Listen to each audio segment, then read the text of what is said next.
Now finally, I want you to come to terms with how Reid's term common sense should be understood, because it's very easily misunderstood.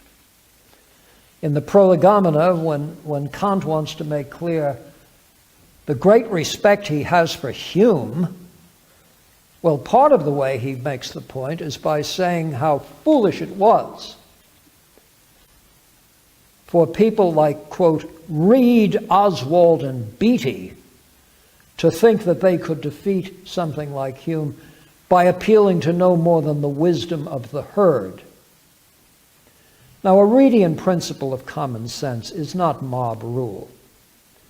In fact, one of the early translations of Reid's inquiry, anonymously translated into German, if this had been my translation, I wouldn't have put my name on it either, renders common sense gemeiner Menschenverstand, like a common criminal, there's sort of the common run of understanding. Reid tells us what he means by a principle of common sense. If there are core precepts that we are under a necessity to take for granted, it's not chosen, it's not opinion, it's not a voice vote, it certainly isn't mob rule.